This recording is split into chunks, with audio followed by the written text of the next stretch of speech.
मोटे तौर पर खगड़िया बिहार के सबसे गरीब और पिछड़े जिलों में है।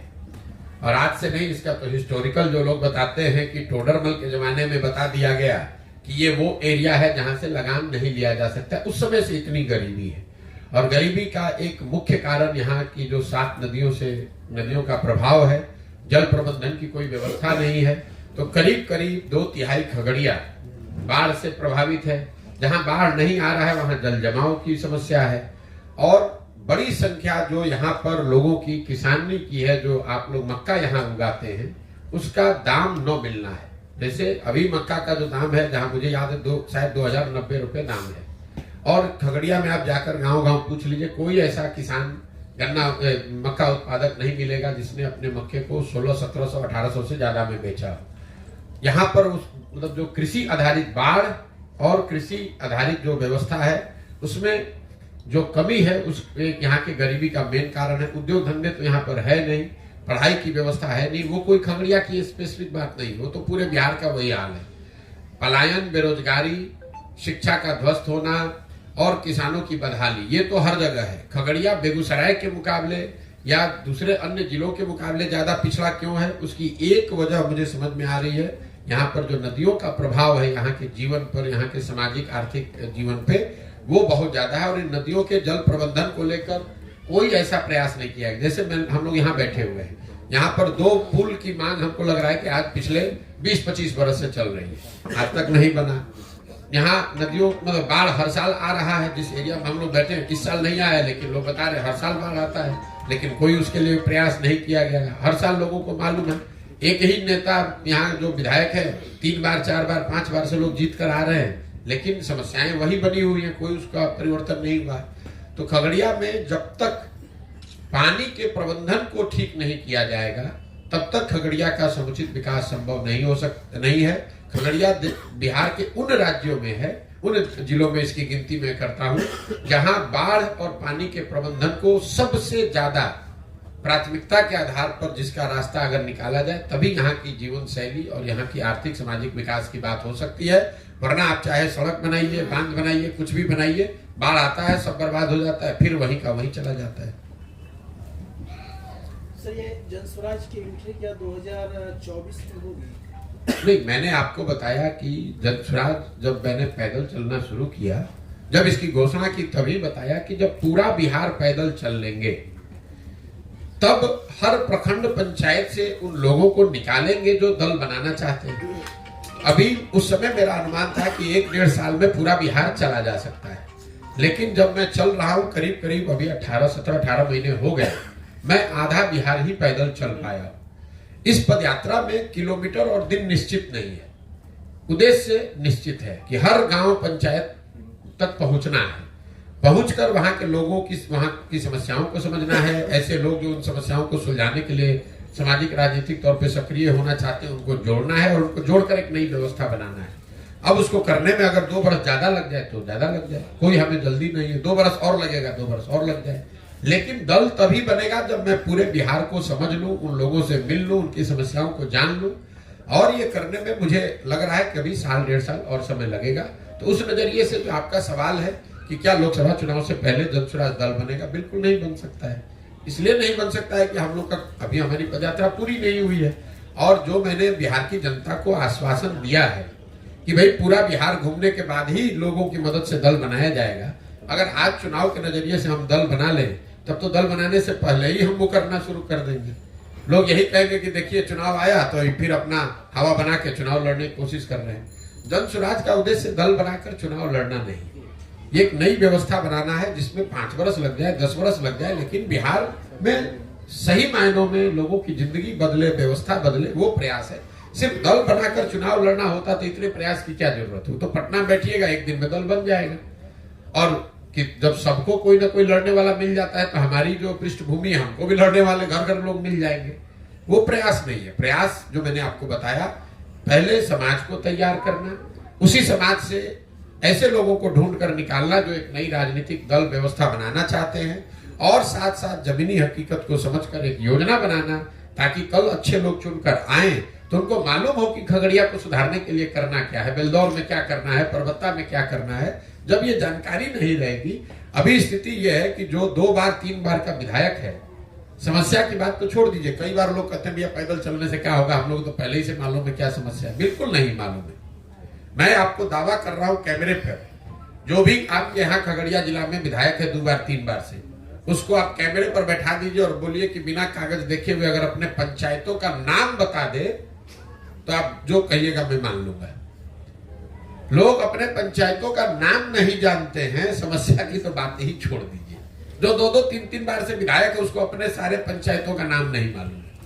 हर पंचायत में लोग 5-5 बरस में एक बार अपना मुंह दिखाने भी नहीं गए।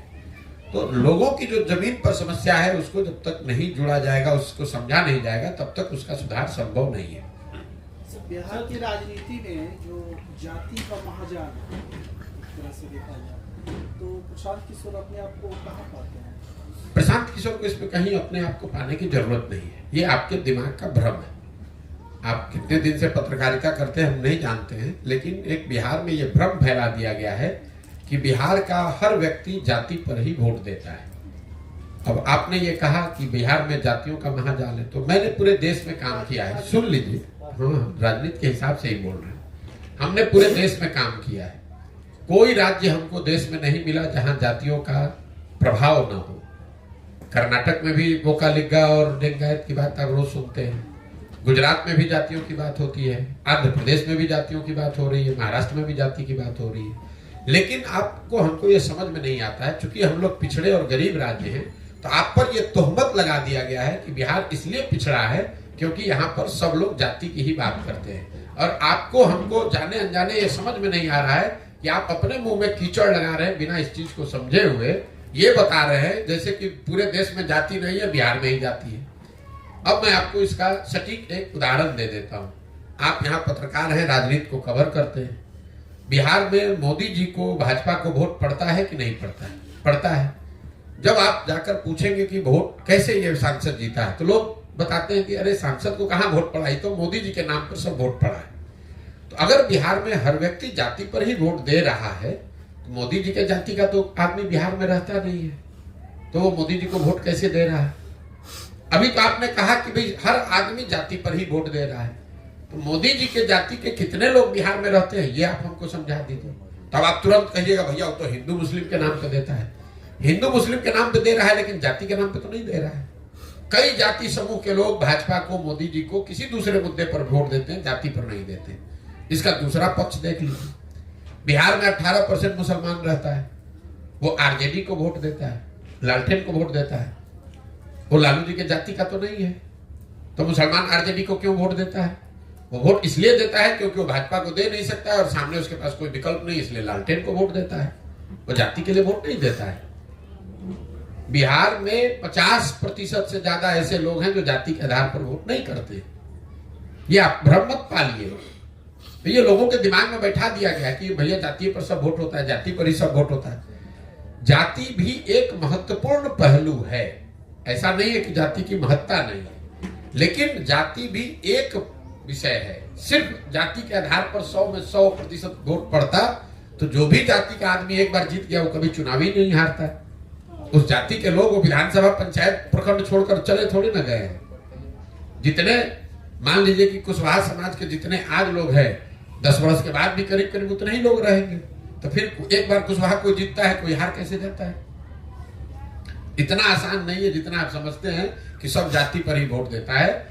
समाज में इस बात की समझ है, उसको अगर कोई बेहतर विकल्प दिखेगा, विश्वसनीय व्यक्ति, विश्वसनीय चेहरा, विचारधारा, दल दिखेगा, तो समाज में ये ताकत है, समझ है, वो जातियों से ऊपर उठकर पीछे वोट करता रहा है और आगे भी करेगा। चिंता मत कीजिए।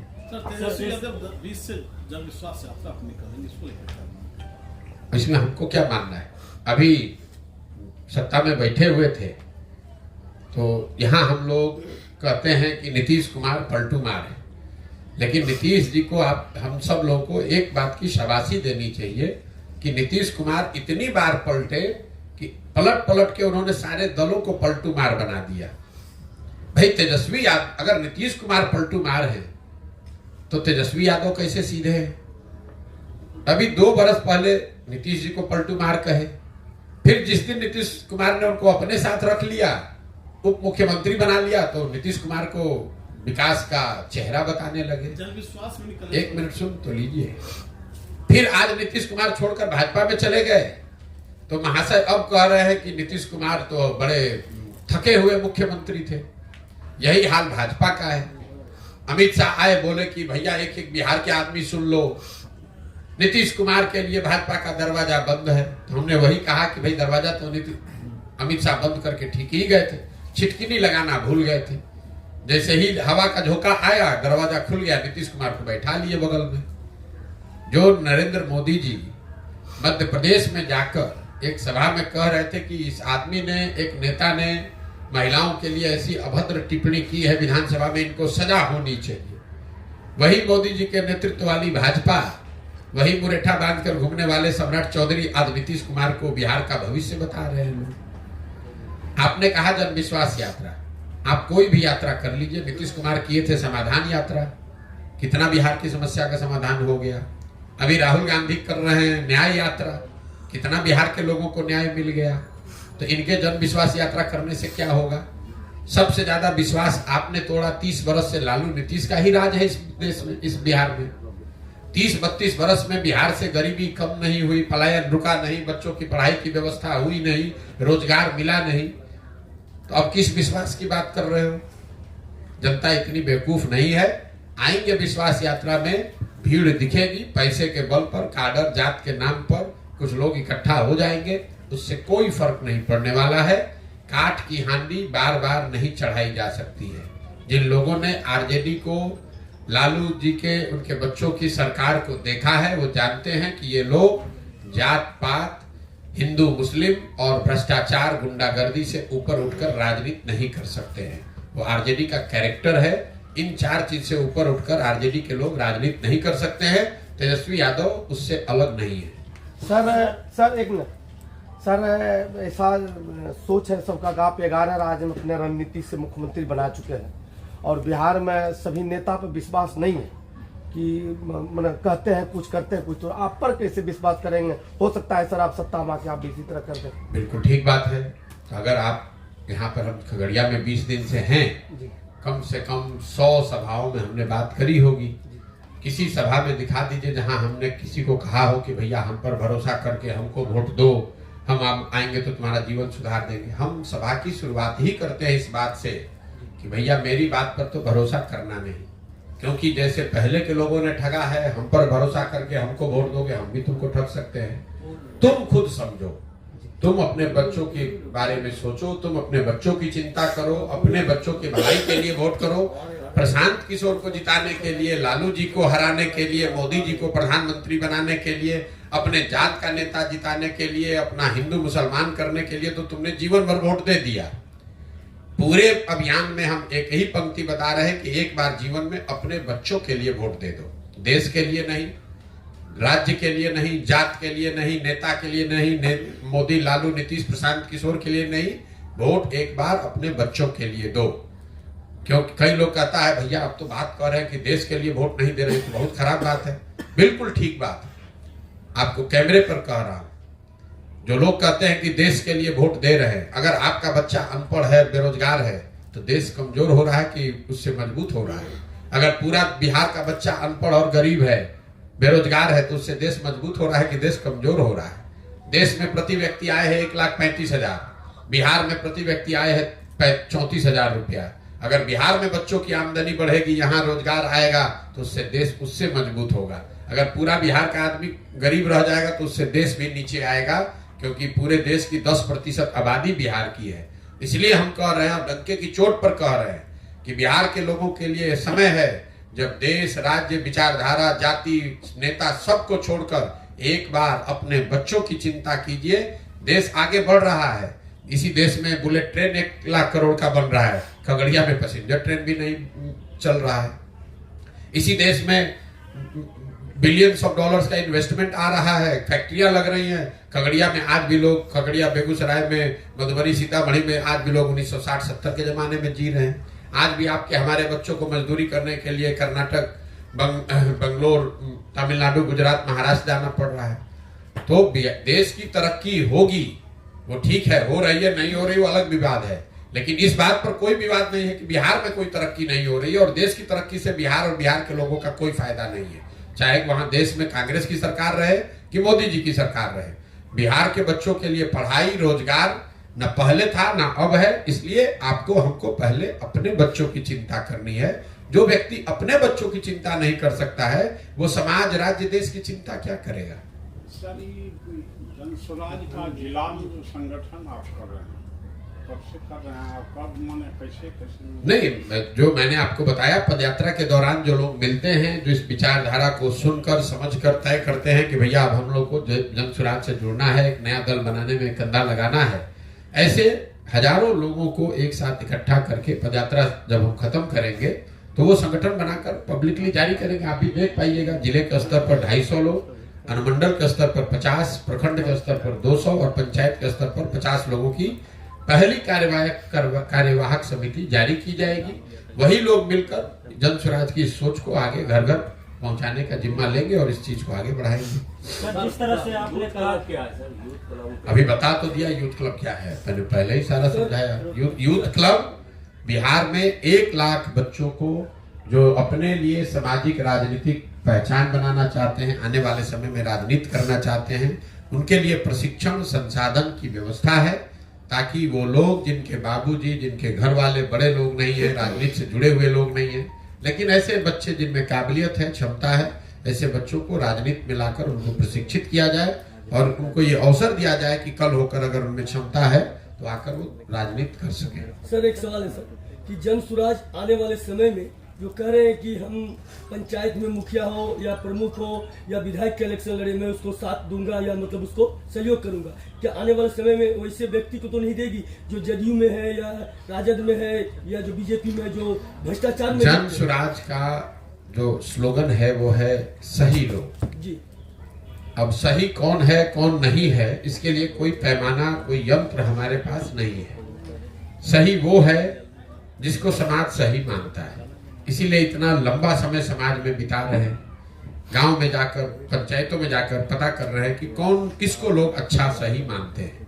वो मजबूत हो न हो, वो जदयू में हो, लेफ्ट में हो, आरजेडी में हो, भाजपा में हो, इससे मतलब नहीं है, राजनीति में है नहीं, इससे मतलब नहीं है। जिसको भी समाज अच्छा सही मानता है, उस आदमी को जाकर ये हाथ जोड़ना, समझाना कि भाई आप आइए, खाली बैठकर घर में बात करने से नहीं होगा। अगर बिहार में आप सुधार करना चाहते हैं तो इसमें कंधा लगाइए, पैसे का, जाति का, व्यवस्था का चिंता छोड़ दीजिए, आप जुड़िए जन स्वराज से, आपकी मदद की जाएगी। आप सब लोग मिलकर जुड़कर प्रयास करेंगे तो बिहार में बेहतर विकल्प बन सकता है।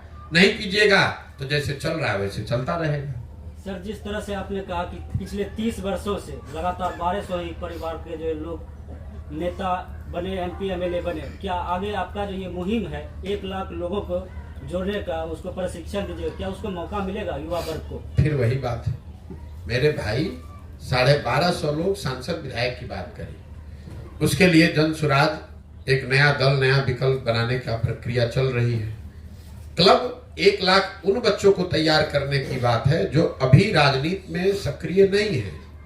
ऐसे बच्चे जो 2 साल, 4 साल, 5 साल, 10 साल मेहनत करके सामाजिक राजनीतिक पहचान बनाएंगे। ऐसा तो है नहीं कि आप गांव में बैठे हैं, जन स्वराज में आइएगा कल विधायक बन जाइएगा, लेकिन आप गांव में हैं, आप शुरुआत करेंगे, वार्ड सदस्य बनिएगा, मुखिया बनिएगा, प्रमुख बनिएगा, 10 साल अपनी छवि बनाइएगा, लोग आपको जानेंगे, तो आपकी उस यात्रा में जन स्वराज आपकी मदद करेगा, प्रशिक्षण के तौर पर और संसाधन व्यवस्था के तौर पर। लेकिन काम करने की जिम्मेवारी तो उस बच्चे की है जो इसको करना चाहता है। और आप पत्रकार बने हैं, एक दिन में तो पत्रकार नहीं बने हैं, आप डॉक्टर बनते हैं, एक दिन में डॉक्टर नहीं बनते हैं, 8 साल 10 साल पढ़ाई करते हैं तब भी डॉक्टर बनते हैं। तो अगर आप डॉक्टर, इंजीनियर, पत्रकार, वकील एक दिन में नहीं बन सकते हैं तो विधायक, सांसद एक दिन में कैसे बनिएगा? वो बनने के लिए भी आपको 8 साल 10 साल 15 साल मेहनत करनी पड़ेगी। हाँ, ये जरूर है कि जन स्वराज से अगर आप जुड़कर ये कर रहे हैं तो आपको हाथ पकड़कर आगे बढ़ाने वाला, समझाने वाला, सिखाने वाला जन स्वराज की ओर से कोई रहेगा। काम करना, प्रयास करना, सफलता मिलना न मिलना वो आपकी क्षमता और आपके कार्य पर आधारित है। बहुत बहुत धन्यवाद। राहुल जी न्याय यात्रा पे जो संसाधन से जुड़ता है, तो क्या राहुल जी की इतनी भीड़ तो नहीं थी, इतना भीड़ होना चाहिए, उनके संसाधन कांग्रेस के? मेरे भाई ऐसा है, यात्रा सब करने के लिए स्वतंत्र है, राहुल जी करे, नीतीश जी करे, तेजस्वी जी करे, कौन रोक रहा है? यात्रा करने मात्र से ही अगर सब कुछ हो जाता तो देश में तो रोज कोई ना कोई यात्रा चल रही है। अब राहुल जी ने यात्रा की, उसमें उन्होंने कितना भीड़ आया नहीं आया, इन सब बात को हटा दीजिए। राहुल जी की पार्टी के कांग्रेस के एक मुख्यमंत्री अभी तेलंगाना में बने 2 महीना पहले, जब भी अभी जुमा नया नेता बने, बनते के साथ कहा कि बिहार के लोगों का डीएनए है मजदूरी करना। तो जिस दल के नेता राहुल गांधी हैं, उस दल का मुख्यमंत्री बिहार के लोगों को एक तरह से गाली दे रहा है, कह रहा है कि हम लोग का डीएनए है मजदूरी करना। उसी दल के नेता राहुल गांधी आकर बिहार में कहेंगे कि सारे बिहार के लोग हमको समर्थन दीजिए, हमको वोट दीजिए, तो कौन बिहार का आदमी उन पर भरोसा करेगा? और क्यों करेगा? भाई, तुम्हारा मुख्यमंत्री बिहार के लोगों को गाली दे रहा है, उस वक्तव्य पर आपने बिहार आने से पहले कुछ आधिकारिक तौर पर कहा नहीं, तो क्यों बिहार के लोग उनके साथ जुड़ेंगे? आप हमको गाली भी दीजिएगा और हम लोग से वोट भी लीजिएगा, दोनों बात कैसे हो सकता है? बिहार में राहुल गांधी की जीत तेजस्वी यादव चला रहे थे, क्या विधान चुनाव में उनकी गाड़ी जीत को जनता रास्ता देगी? मेरे भाई, तेजस्वी यादव जीप चला ले कि ट्रक चला ले, उनको कुछ नहीं होने वाला है। ये सब पिटा पिटाया बहुत दिन हो लिया, जनता ने देख लिया है। अब जो अपना समीकरण वगैरह है उसी के आधार पर बाबूजी का दल है, लालू जी का, उनका नाम है कुछ, उस समाज के कुछ लोग जुड़े हुए हैं, उसके आधार पर अपना दुकान चला रहे हैं, उनको कुछ दिन और चलाने दीजिए। वो जीप चला ले, ट्रैक्टर चला ले, हेलीकॉप्टर चला ले, होना कुछ नहीं। कई लोगों को लगता है कि आरजेडी यहाँ बहुत बड़ा मजबूत दल है। आप लोग ये नहीं देखते हैं कि आरजेडी का कभी वो स्थिति था कि बिहार झारखंड में 54 में 51 एमपी आरजेडी के थे। लालू जी की इतनी तूती बोलती थी। आज बिहार झारखंड को मिला लीजिए तो आरजेडी का 0 सांसद है, 0। और आप लोगों को लगता है कि जनता बेवकूफ है, जनता तो लालू जी को ही वोट किए जा रही है। अरे भाई, जब जनता आरजेडी को वोट करती थी तो उनके 54 में 51 एमपी थे, और अगर आज जनता वोट नहीं कर रही है तो उनके 54 में 0 एमपी है। कांग्रेस के कभी 400 एमपी थे, आज 50 एमपी है। आप दल बनाइएगा अगर आज, और आपके 50 एमपी हो जाए तो आप बहुत बड़े नेता हो जाइएगा। लेकिन जब कांग्रेस का 50 एमपी है तो लोग क्या कहते हैं? कांग्रेस खत्म हो रही है। तो उसी तरीके से आरजेडी जितने बड़े पोजीशन पर बिहार में थी, कई बार लोग ये समझते भी इनका 75 एमएलए है। अरे भाई, आरजेडी यहाँ की सबसे बड़ी, यहाँ का बिहार का सबसे बड़ा दल होता था। 15 साल उन्होंने यहाँ शासन चलाया है। वहां से घटते घटते अगर आप 74-75 पर आ गए हैं तो आप ढलान पर हैं, आप नीचे आ रहे हैं, आप बढ़ नहीं रहे हैं। इस बात को आप समझिए, इस बात को आप समझिए। नीतीश कुमार कभी 117 विधायक के पार्टी के नेता थे, आज 42 विधायक के एमपी के पार्टी एमएलए के नेता हैं, तो वो घट रहे हैं, बढ़ नहीं रहे हैं। हाँ, ये जरूर है कि अभी भी 42 विधायक है, लेकिन वो ढलान पर है, चढ़ान पर नहीं है। बहुत बहुत धन्यवाद। सर, कमलनाथ भाजपा जा रहे हैं। जा रहे